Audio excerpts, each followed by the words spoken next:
Well, a very warm welcome to the latest and probably the most somber of British Embassy outreach webinars we've run so far. My name is Alf Torrance. I'm the Executive Director of the RBCC, and I'd like to welcome Her Excellency Deborah Bronnett, British Ambassador to the Russian Federation, Paul McComb, Director for UK Exports, who's based in London, Fiona Maxton, who's a Consular Lead for Russia, and Trevor Lewis, who most of you know is Director for DIT Russia, who may or may not be joining us today. Thank you, of course, to all our RBC members for joining, and not only RBCC members, but all the friends in the wider community today for a very, very anxious time for everyone. We're, of course, horrified at what's happening in Ukraine and are praying for a speedy end to the fighting. On behalf of all of our listeners, I'd like to thank the Ambassador, Paul, Fiona, and Trevor for taking the time to speak to us today in what I know is an absolutely frantic period. After I've finished, I'll invite the Ambassador and Paul to make a few opening remarks, after which we'll move straight into Q&A. I've received a number of written questions, which I'll go through, but please ask any questions that you have and are worried about. The embassy is working 24/7 at the moment, and this will be your absolutely best chance to get any of those questions answered. To do so, as normal, just use the chat room, or if you'd like to ask them direct to the panelists, please use the hand up function on the Zoom app, and I'll cue you to ask your questions. Ambassador, extremely stressful and uncertain time for everyone. Can you give us the latest, please? Look, thanks very much, and thanks to everyone for joining. Thank you, Alf and RBCC, for organising this, and to Paul from DIT and Fiona Maxton from Consular, currently based in the UK, for joining too. This is such a bleak time.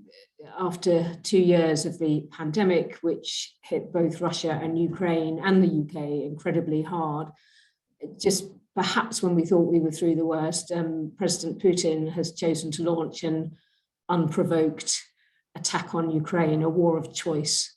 And obviously our thoughts and prayers are with the people in Ukraine right now. And I know that many of us have friends, families and colleagues in line of Russian fire.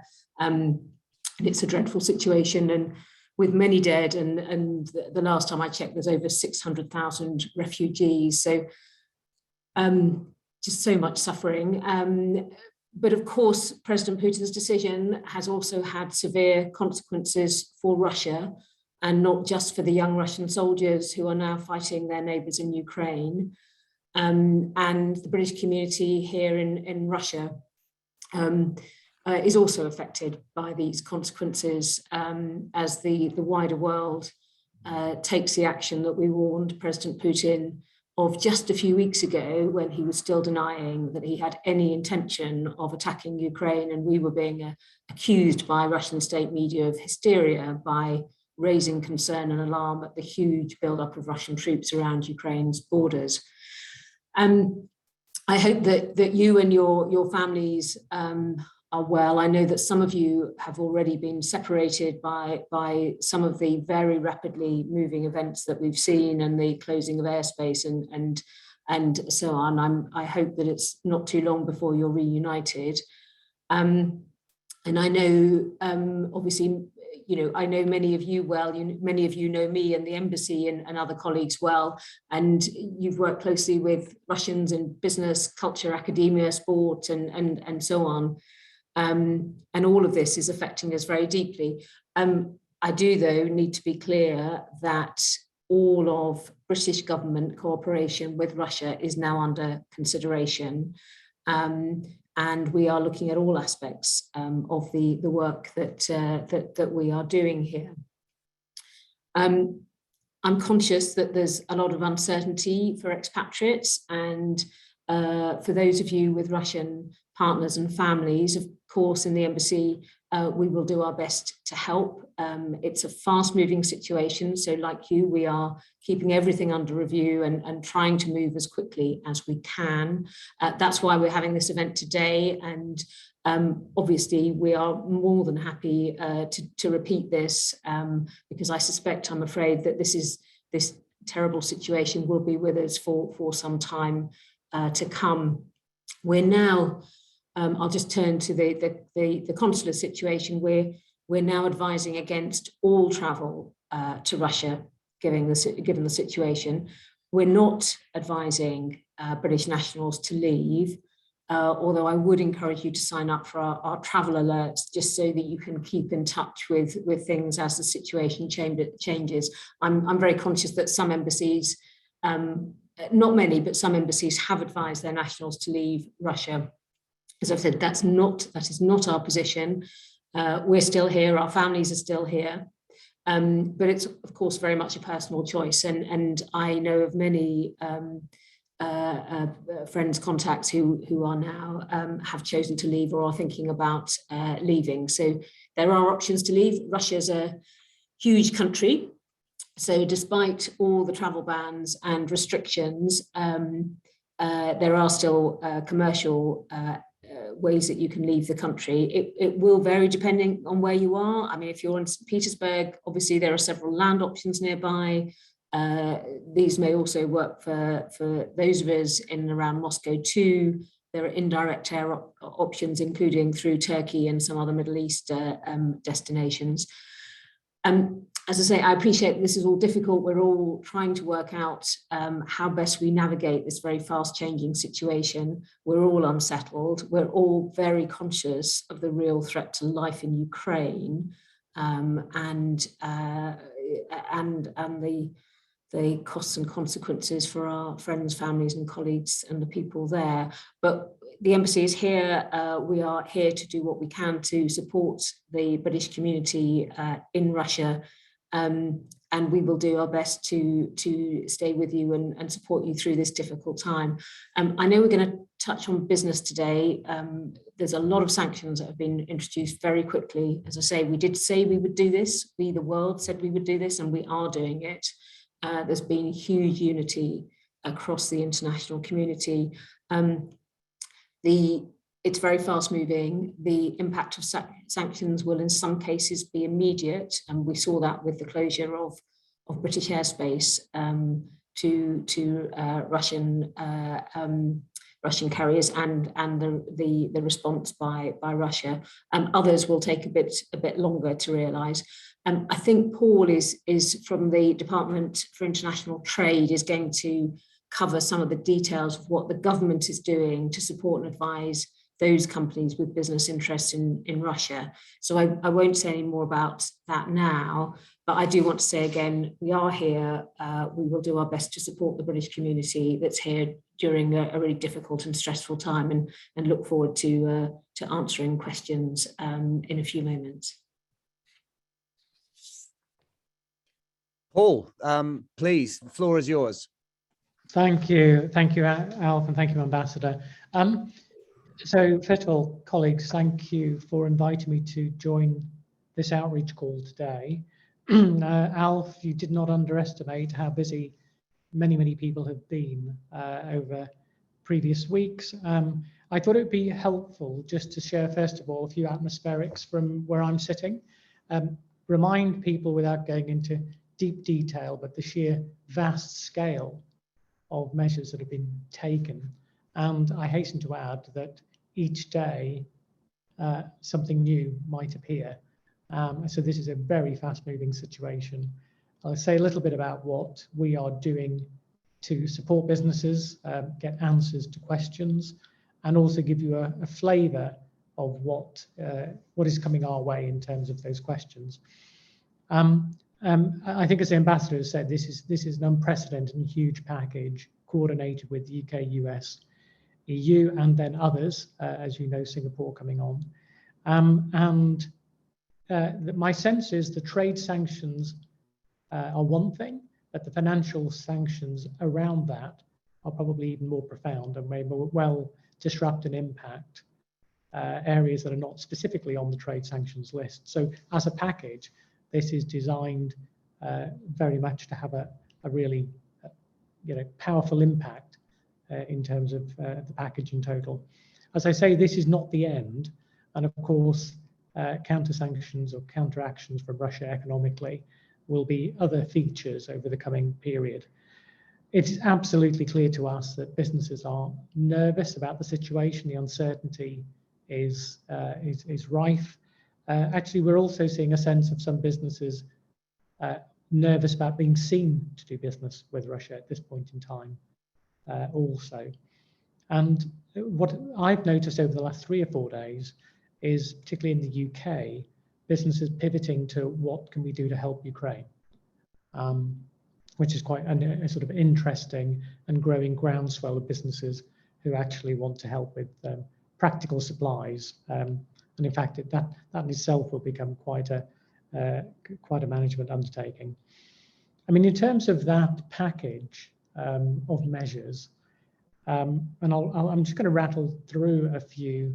I mean, you're probably feeling this, but the freezing of assets of Russian banks, excluding Russian banks from the UK financial system, banning the Russian state and private companies from raising funds, and that includes the Russian Central Bank and State Sovereign Wealth Fund, excluding several Russian banks from SWIFT, which will come into force, placing asset freezes on over 100 individuals and businesses, suspending dual-use licenses, stopping the exports of high-tech and oil refinery equipment, banning, as the ambassador said, airlines, and last night banning any vessel owned or operated by anyone connected to Russia, and indeed creating new powers for the seizure of or detention of Russian vessels. So that, I mean, that is pretty extensive. So what are we doing? In the very first instance, dealing specifically with the export control side, we have implemented those bans. We're revoking licenses. Actually, a lot of companies are coming forward and surrendering licenses on this. There is so there's quite a bit of activity on that front. But I suppose the most significant thing, and this is both to help businesses home and abroad, is we've created a sort of single point of entry through the export support service that we launched last year to support trade with Europe. Just over 10 days ago, we expanded that service to cover Russia, Ukraine, and across government, all business questions, business inquiries are being driven to this single service, and you can phone it or you can log an inquiry through Gov.uk, and I'm sure the details Trevor will share through this group, so you know how to get in there. No question is turned away. Okay, it doesn't matter if it doesn't quite fit. We've got very strong connections with our colleagues in FCDO, HMT, BEIS, you name it, Transport Department, etc. They are the most up-to-date route if you want to know what's going on, as I say, as things change by the day. So what they may tell you today is okay, it may not be okay tomorrow. So keep checking, you'll get familiar with the information on Gov.uk. But that service is there from 8 a.m. in the morning till 10 p.m. in the evening GMT, and it's 7 days a week. And as I say, we're in lockstep with colleagues across government. Just in terms of the nature of the questions that are coming through, the 3 real questions that sort of categorize everything. Can I trade with Russia? Should I trade with Russia? And how can I help Ukraine? Now, on the first one, very simply, we are saying to businesses on can I trade with Russia, simply use this service. If you're even based in Russia as a British company, use this service, you will get an answer to your question. And that is the simplest way of dealing with that. I think on the question of should I trade with Russia, at the end of the day, it is the job of government to share the information about the rules that apply. And it is not for certainly me and my team as officials to be sharing opinions about whether we think you're doing the right or the wrong thing, or whether we actually get into an advisory capacity, you know, of the nature of, you know, if I was in your shoes, I'd be doing X. But what I would say to you is that judging from the nature of the inquiries that we've been getting to date, it is clear that the uncertainty around being paid, insurance, logistics, etc., you know, that's all happening as a result of this huge package of sanctions that have been brought into force. So for those who continue to trade, it will be risky and it will be incredibly uncertain, and changes may still come from either Russia or from the Western allies. So we would strongly recommend, and we say this to businesses who ask us that question, get professional advice, talk to business representative organizations such as Alf, yours, speak to your lawyers, speak to advisors. Government will not get into the space of advising you what you specifically have to do. Its job is to make sure it arms you with the correct information for you to make those decisions.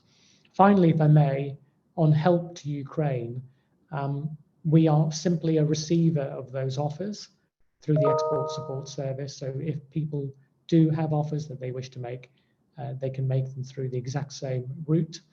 And we will pass them on to SCDO colleagues in the Crisis Response Centre. As you can imagine, they're doing a lot already, and they will gratefully receive offers of assistance that come through. They may not take everything up, they may not have the time to ring everyone and thank them, but do send them through if they come through. So hopefully that gives you a flavour of the sort of position as it is for now, Alf. Paul, thank you very much for that. I have a list of questions which I'll start to go through.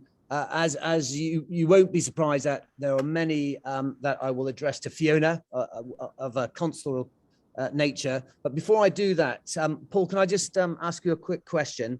Obviously, you know, everyone is here doing legal, sanctions compliant business, and they always feel much more comfortable when the government approves of what they're doing. I know I've had a lot of sort of disquiet from the quasi-quoting the business secretary's words about British business should be looking to isolate Russia, which to me feels out of sync with your message that, you know, it's still supported as long as it's sanctions compliant. I'd appreciate just a little comment on that, if you don't mind. Yeah, well, Alf, a couple of things. I mean, it's not for me to explain or apologise for comments from a member of the cabinet. Yeah. And he's got very strongly held views. I think the safest thing I can say to you and your members is that the source for that sort of information, the rules, that will be through this service, that will be on Gov.uk, and that is the letter of the law that that people will need to comply with and make sure they're on the right side of, otherwise they will come unstuck. And I think that's probably the best way to leave it. Great, thank you very much. That's clear. Fiona, are you there? Have we got comms with you? Hi, yes, I'm here. Hello, Fiona, welcome. And as I said, there are a lot of questions for you, if you don't mind. So I'll do it as a block and address a number of questions to you now, if that's okay. And let me start with one which has appeared several times, and it's basically British nationals working in Moscow with a partner, unmarried, but with dual national children. How do they go about getting visas for the partner? Hi, yes, they need to be contacting UKVI on gov.uk, and I think I can post the actual website, but for the moment they need to apply for a visa if they haven't already got one through the UKVI process. Great, okay, thank you. Another question on a similar vein. This particular person has a UK passport. However, he's finding the time taking to get a family visa. How likely is it that his Russian wife and child can apply for refugee status? At the moment, there is no prospect of that right at this moment. The proper procedure is to apply for a visa through the website, which I'll put on the chat. Yeah. Maybe I might ask the ambassador to comment, because I know a lot of our members, it can be quite a frustrating process, and obviously with everything moving so quickly, you know, there's a rising sense of I need to sort it, but can't. I'd appreciate any insight. So thank you, Luke. Look, I think capacity is definitely more restricted than it would be normally. So if you have family members who do not have British citizenship, and you're thinking about coming to the UK, I would get on and make that application, because it is likely to take longer than usual. But certainly there is not, as far as I'm aware, any intention to stop issuing visas for Russian nationals who are part of a British family group. I'm seeing in the chat, I'm seeing little bits which where people have very detailed questions about, well, what if my wife or son is saying? I think the best approach is to go onto the website to go look at the guidance. But if you are if you're part of a British family group, then please and you think you might want to come to the UK, my strong recommendation is you get on and apply for a visa, because it is likely to take longer than normal, and it could really take quite a few more weeks. There's applying for refugee status is a really serious thing to do, and it's when people are obviously comply with the international framework for refugee status. That's not relevant to visas. It's a different thing altogether. But if you don't have a visa, or if you've got a family member who's not British who therefore needs a visa, I would just encourage you to get on and apply for it as soon as possible, because it is likely to take longer than it would have done a few weeks ago. I know we all feel it. This is an incredibly bleak time, and the world has really changed in the last couple of weeks, and that's having a very, very wide-ranging impact, including on issues like how quickly we can deliver visas. So if you think you need one, please get on and apply. Thank you very much for that. I appreciate that there are a lot of very individual questions, but I think this is as I said at the beginning, this is the one chance a lot of people will have to ask them. So I will carry on with those questions. Another one was from a teacher who's working here. Her husband's Nigerian, who doesn't have a British passport, but does have a resident permit for the UK. As direct flights are no longer possible to the UK, if there was that sudden need to leave Russia, would there be any visa support for traveling through those third countries, since breakfast, the residency permit alone is not enough to travel via many places in Europe? So quite detailed, but obviously quite an important issue. So I think that's it's a really good issue to flag. All I can say is, I mean, maybe if I can leave that to Fiona to take note of, as it would be a consular issue, just to make sure we're not in that world. But if we were in that world, just to make sure that we thought through that sort of issue, given that there aren't direct flights, what options would there be? Clearly, as I say, at the moment, there are a number of options. We've got colleagues who've just come back through Istanbul, for example.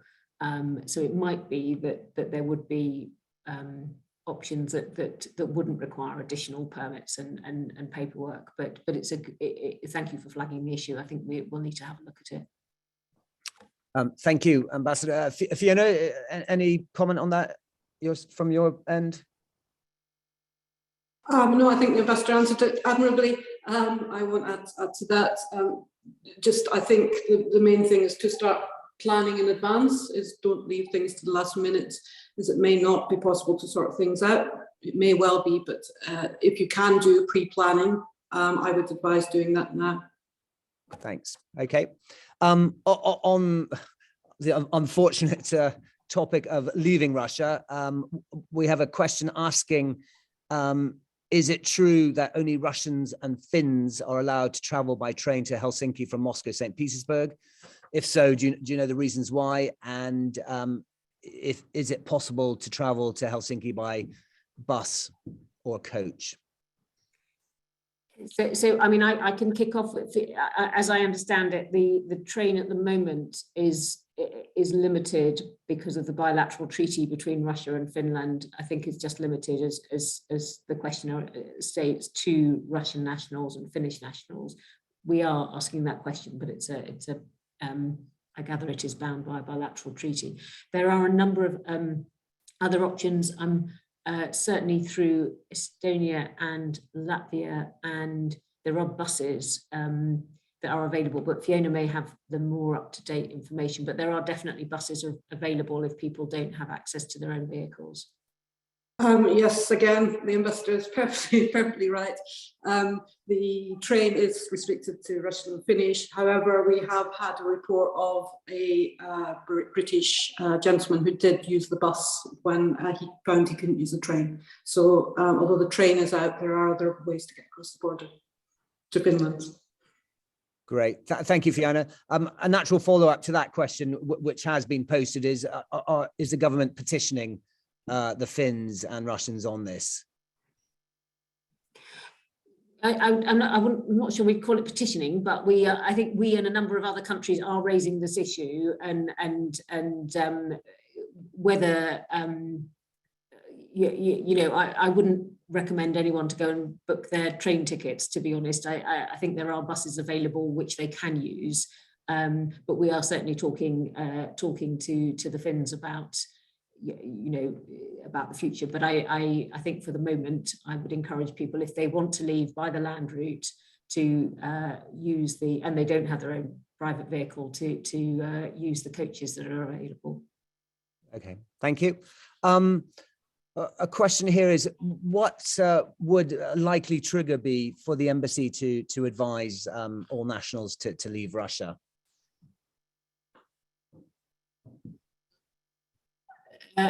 So if this is me rather than Fiona, so we look at a whole range of factors. First, yeah. We look at a range of factors, and I don't really want to speculate on precisely what it might be, but what I would say is that we don't take a different view to ourselves and our own staff and British nationals. So if we think that for whatever reason that people should leave, we will tell you, and that will be posted on all our websites and our travel advice and so on. We won't take that decision lightly, but if we do take it, we will make sure that you are aware of it. And as I say, the world has changed so much in the last couple of weeks, even in the last few days. I just would encourage you to sign up to our travel alert, so that you're aware of what is happening if the situation gets significantly worse in Russia for British nationals. Great, thank you. Fiona, any comments?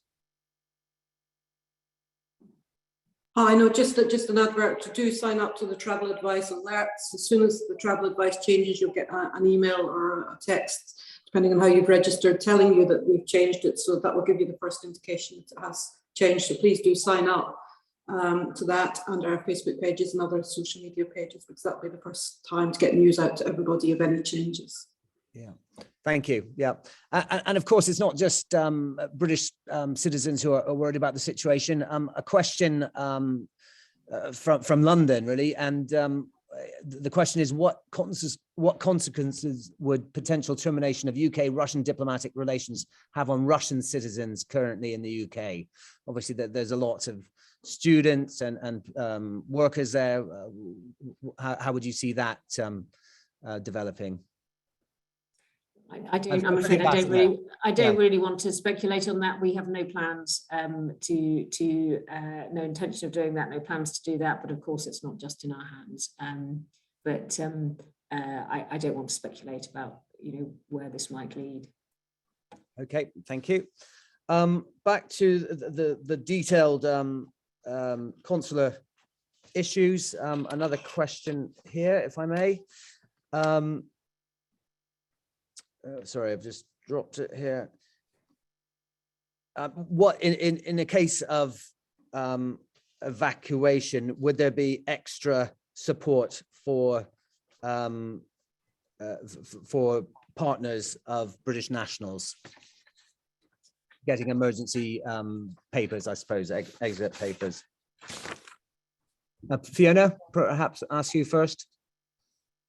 Hi, I think there's no plans at the moment for any evacuation at the moment. The commercial methods are still there. If you feel in your own personal situation that you want to leave, then I'd be planning to do that. How, if, when, whether there would be an evacuation is something that's not on the table at the moment. But please do, if you do wish to leave, while there is still commercial routes out of Russia, I would advise, if that's your personal wish to leave, to use them. Okay, thank you. And this one to Fiona again, it's more general security issue, physical security. Two questions from different parts of the country, one from St. Petersburg, one from Sakhalin Island, obviously opposite ends of the country. And basically the simple question, are they still safe there?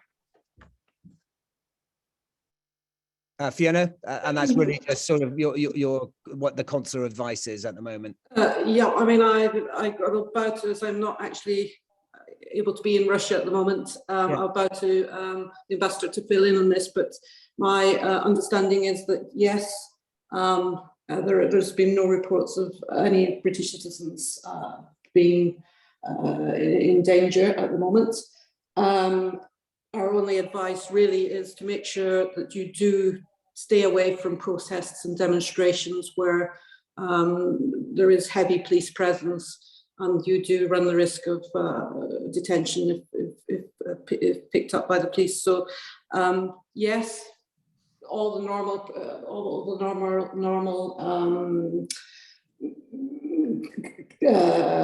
precautions that you would take normally in Russia, please continue to do so, but we would advise staying away from protests and demonstrations. That's been in our travel advice for a long time, but I think becomes even more relevant at the moment. Ambassador, you're in the country. Can you comment? Yeah. So look, we do. Our travel advice does highlight areas of the country where we absolutely recommend against any travel. There's a few of them, but Sakhalin and St. Petersburg are certainly areas of the country that we are not on those lists. And but as Fiona says, I would recommend everyone to be really careful with the number of demonstrations and so on, and the very heavy police presence in many places. But we're not seeing a particular threat to British nationals. If we did, we would highlight that. That's exactly the kind of thing that we would put on the website. Can I just say, I'm conscious, and I'm not seeing all of the chat, but I'm seeing flashes of it, that there's clearly a huge amount of anxiety, particularly amongst families where you've got British nationals and non-British, but in most cases, I guess, Russian nationals. Just look, I hope we are not going to be in a position where we are recommending people to leave, but I would still, given how quickly things are changing, I just would encourage you to think now, if your non-British partner or children need a visa and you think you might want to go to the UK, please do get on and make those applications and put the applications in. I think if there are specific questions, what I'd suggest we do is we'll try and capture them and pass them on to our visa team to see whether they can give you a bit more granularity about individual cases in a way that I think it's quite difficult to do in this sort of setup. But you know, the questions about what happens if are really quite difficult to answer for all the different variety of family groups that I'm seeing, but we'll take it away and see what we can do. Great, thank you. And because as Fiona mentioned it, I'd just like to follow on the theme. I know there may be people who'd like to express their frustration with the current situation vis-a-vis Ukraine. I know a lot of anti-war demonstrations are being planned. Can you just say something about you know, sort of getting involved. Obviously, it sounds a very. I'm asking it really to allow you to make, sort of get the point over that it's probably not a good idea. Look, I'm happy to look. Our strong advice is to avoid any demonstrations in Russia. All of us who live in Russia know how the police behave in these demonstrations, and of course we want you to stay safe, and we want British nationals to not get caught up in the way that could have very serious consequences. I recognise that we're all adults, we make our own decisions, but our recommendation and our strong advice is to stay away from demonstrations. Great, thank you very much. To give the audience a rest from my voice, I will go to the hands up questions. James, I think I need you to activate. We'll start with Mark Bullen, if you wouldn't mind. Mute. Hello, can you hear me? Yeah. Yeah. Go ahead, Mark. Thank you. I've just got 3 questions. Well, 2. Just one on what Deborah said. She said it would be the same advice for citizens as well as the embassy staff and everything. So, if you're going to advise us, if it comes to it, and we're advised to leave, would that mean you leave? And I mean, would that mean we lose all? For those of us who have to stay, would we lose all consular and embassy support here? That's my first question. So I'm certainly hoping that we would never close the embassy, and as we did throughout the pandemic, we stayed. A few colleagues went home, but we stayed absolutely in order to be here for the British community, and that's my colleague Melinda Simmons is in Lviv. Listening to air raids and wearing body armor and so on. That's a really important principle of ours, that we try and stay whenever we possibly can. So certainly the intention is to stay. And even if we were advising or recommending British nationals to leave, we would keep a core team in the embassy in order to help both British nationals leave, but also to help those who stayed. That's great. That's great, Deborah. Thank you. Second question. Paul Maxton mentioned this. He said this is not the end of the sanctions. So, just we're in business and the personal things. Can you give us what's planned next? Are we looking at our British bank cards won't work here, or any? Can you give us any more info on that? I suppose that's directed to Paul. Thanks, Mark. And it's a short answer, I'm afraid. No. I can't give any more on that, but the moment that those decisions are taken, they'll be communicated. Okay, thanks. And final one, because I know other people want to go on. The embassy have got their Telegram channel, but it only posts news in Russian. Is there any chance you could start posting stuff in English as well, just to save us, in case we make some mistakes on it?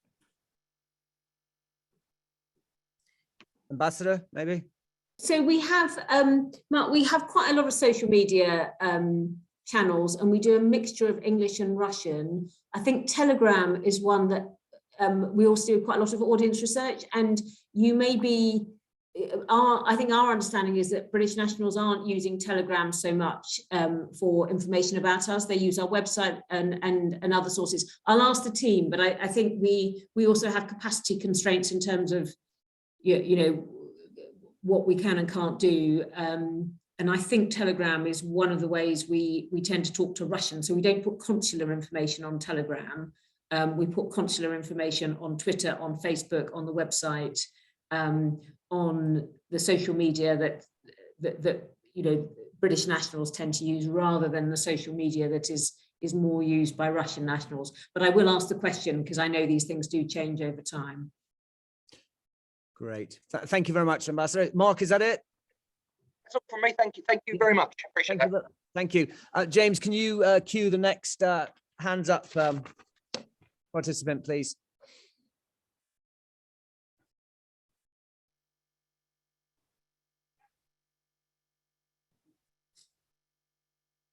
Go ahead. Are you there? While we wait for can you hear me? Yeah, okay. Yeah, hi, thanks so much. Hi, Deborah. Look, we've got, I'm sure there'll be other people in this situation. We've got a team in Moscow. We've got staff that need to be paid. They've got bills to pay. And the last thing we want to do is, ensure that they've still, well, we want to make sure that they can still eat and everything else. Are there going to be options or routes to still put money into the country to ensure that they can be paid? I mean, we don't want to create another sort of cost of living disaster in Russia. That's badly put, but do you see what I mean? Yeah, look, we are, I mean, obviously we're in the same situation as many of you, so we're urgently reviewing banking arrangements. How do we get cash into the country? What can we do? I'm afraid it is moving so quickly, I can't give you a clear answer. I'm afraid I would say that, we are imposing costs on Russia, because Russia has invaded a neighboring state and is killing Ukrainians and flattening Ukraine at the moment, and flattening Ukrainian cities as we speak. So it is deliberate that we are trying to, we're not engaging militarily. So NATO is not at war with Russia. The UK is not at war with Russia, but we are using the tools we have to try and put pressure on Russia to try and persuade them to stop this awful war. And I'm sorry, that does have consequences for all of us here in Russia, but obviously for ordinary Russians. So I don't know if Paul Trevor is I think actually out supporting a British national as we speak. So I don't know if anyone has a more can provide more granularity in terms of banking, but I know it's something that we're also urgently looking at. But maybe Paul can help. I mean, Vikas, I think honestly, I would just log the question through the inquiry service that I mentioned before. We can reach out to the Treasury and they'll give us at least the definitive guidance from their point of view on what you could and couldn't do at this point in time. Thanks very much, Paul. Appreciate it. And thanks, Deborah. Great, thank you. James, can you cue the next one, and then we'll hold it there. I think it's Matthew Ashton, please. While we wait for him to come on air, can I just ask a question's been? Okay, so go ahead, Matthew. Hello there. I'm going to apologise for my tone, but I understand what was just said. There are consequences at this time, and I do understand that we may have financial outlay, we may have administrative problems, but one thing I think is unacceptable is to have a situation where British citizens' families are effectively torn apart because it's impossible for Russian citizens who are married to British citizens to come out. And I need to know that the British Embassy is speaking up for us and working towards getting some quick way of getting families out with a British citizen in them. Because if I'm instructed to leave, I have two choices. I either leave and leave my family. My son is 2 months old and my wife has just come out of hospital. I cannot leave them behind. My other choice is to stay in Russia, where I've been told that I must leave. So it's what choice am I supposed to make? I need some assurance that the British Embassy is working on my family's behalf, not to provide financial reassurance, but simply to allow me to stay with my wife and my son. Matthew, just we would recommend, so we can't ever force people to leave, and I recognise that some people will choose to stay, even if we do, and we haven't, but even if we do move to recommending that people should leave. In a case like yours, what I would recommend is as quickly as you're able to, and I recognise it may take a bit longer, and I should say congratulations on your baby, but I would encourage you to apply as soon as you can. But obviously, if you needed to travel, and this is regardless of whether we're recommending you leave or not, if you need to travel, you would need to flag to us that for humanitarian reasons, your wife and your 2-month-old baby, you needed to travel quickly. And then, of course, we would do what we can to help you. But can I just stress, we're not in that position at the moment. But I am encouraging people, given just, how quickly the world has changed, if they are in a position to apply for visas now, and if they've got family members who might need visas, please do get on and make the application so they're in the system. But if we were in an emergency situation, and this isn't just now, and we needed to get young children or whatever over borders, then please tell us, and we would absolutely do what we can to speed the process up and help. Mm-hmm. Is that all right? Great. Okay, thank you for that. I think we'll after my next question, we'll move away from the visa and personal security and talk more on the business side. But before I do that, we had a question of, obviously everyone's concerned that there might be some anti-British sentiment on the streets. And if anyone does get arrested in whatever circumstances, is there an embassy hotline, or what should the procedure be for them? Fiona, please. Hello. Yeah, there's consular help available 24/7. There are two numbers, which again I'll put in the chat so that they're there and people aren't writing them down. But yes, please do call, and we'll be able to provide consular assistance as we can and would normally do. We still have a full consular team in Moscow, so I will post the numbers 24/7. You can always talk to someone if you're in trouble. Great. Okay, thank you. Right, we will now move towards the practical business side, if I can put it that way.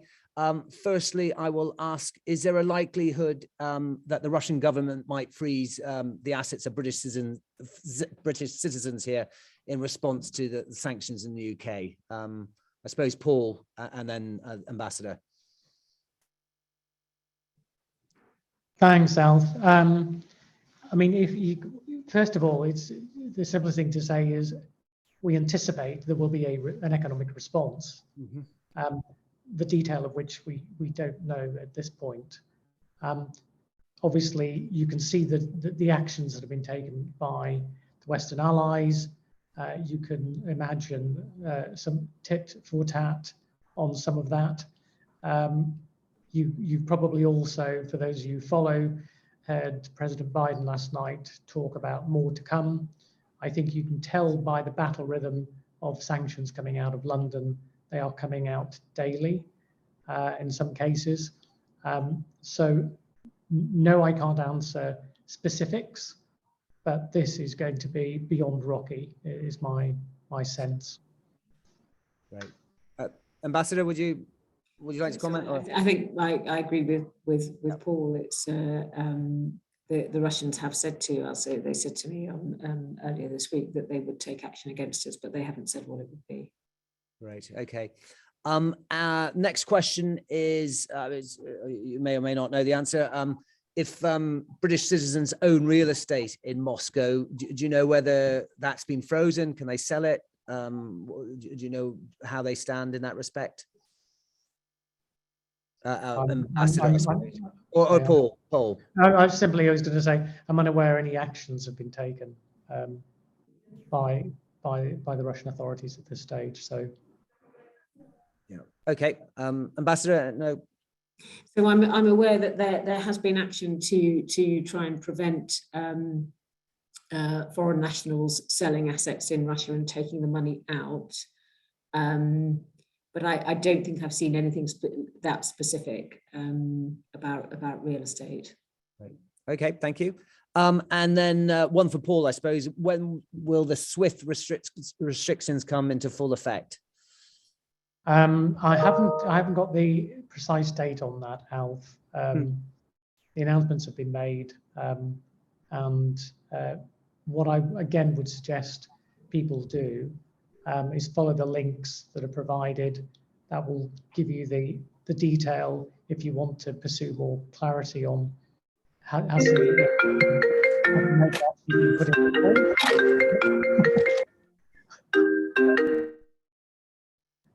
Yeah, that way people will know what has been announced, what has been implemented, or when things are likely to bite. So that's probably the best advice I can give people at this stage.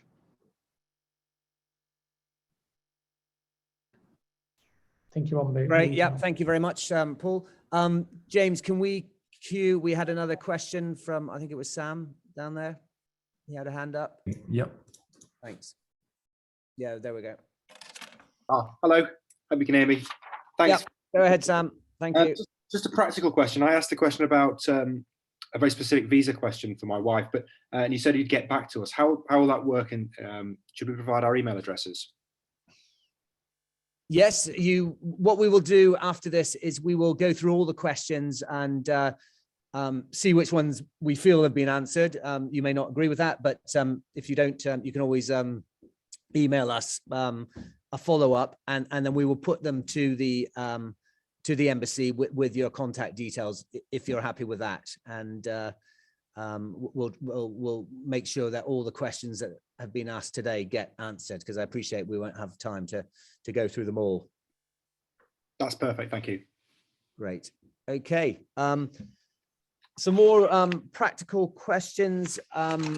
We're hearing rumors in Moscow about Western banks perhaps closing, and given all the sort of sanctions around banks, does the embassy have any recommendations on which banks are, inverted commas, safe to go to at the moment? Ambassador, then Paul, please. So we're also catching up with news, and I think we're going to have to change our banking facilities. So I don't want to advise people now, because I think we're all trying to work out what this means. I don't know whether Paul can add, but I think this is more of a local Russia question, but Paul may have other thoughts. Yeah, no, I think you're right, Ambassador. It probably is a sort of localized matter. And I'm going to sound like a bit of a broken record here, but by posing questions, I just want to make clear to the folks on this call, where we don't have answers, we've got direct routes to the Treasury, who are talking to the banks, the Bank of England, the central banks, and the best answer we can get, we can play back through. So I really would encourage people to pose these questions, and maybe Alf, if you can scrub through whatever people have put in the chat and send them through, what we'll be able to do is sort of give responses to those specifics as well. And as I say, fast changing, fast moving thing, but please, if you don't get an answer on this call, don't stop there. Use the service that we're promoting. Great. No, thank you very much for that. Good. My next question back, I suppose, to the travel advice side of life is, what's the current guidance for UK nationals outside of Russia wanting to return for work? Because often I think there's a bit of confusion what constitutes essential travel. Fiona, So perhaps, or sorry, Ambassador. No, Fiona, you. Thank you. We advise against all travel to Russia at the moment. There's a slight ambiguity, is that we're advising against all travel to Russia, but we're not advising people to leave who are already in Russia. Both of those will be personal choices. We have no physical way of stopping people traveling, but on the basis of the fact that airspaces are closing down quickly, entrance and exit routes are becoming more and more difficult to find. We really do not advise people to travel to Russia at the moment. Okay, Ambassador, would you like to comment? No, I mean, I think our travel advice is pretty clear at the moment. We tightened it up a few days ago. So in the present circumstances, we are advising against all travel to Russia. Can I maybe just address I saw in the chat a reference to passports. Yeah. And maybe just to say that we are still processing passport applications, but we do anticipate that the process is likely to be slower than we'd like. There'll be issues with counter services and reduced flights, which are affecting what we can do as well. So again, if you need a passport or you need your passport renewed, I'd really encourage people to get on and make the application if you're in that position or likely to be in that position. Great, thank you. I know, speaking to various of our members, that there is a slight concern about Russian nationals having their British visas cancelled, or Schengen visas as well. Obviously, you don't speak on behalf of the EU, but is there anything you can say on that? So if your visa is valid, your visa is valid. Certainly, there's been no change there. I can't give people 100% guarantees at the future in this circumstances, but there's no change there. So if you've got a valid, if your partner or spouse has got or child has got a valid visa, then it's valid. Okay, thank you. And a sort of quite a tricky but practical question. Obviously, for the folk out in Sakhalin, that is a long way away. And with the air route to Japan being closed, if, again, the big if they had to sort of evacuate, have the embassy any thoughts on how they would achieve that? So we're not evacuating. Yeah. We're not evacuating. We are also catching up with, because you're absolutely right. What we would have said to you yesterday even is fly to Japan. As with all the other options, we will have to keep looking at what is available. I mean, obviously, what you can do, I recognise it's a really long way, but you can fly to Moscow and then pick up other flights from Moscow back to the UK,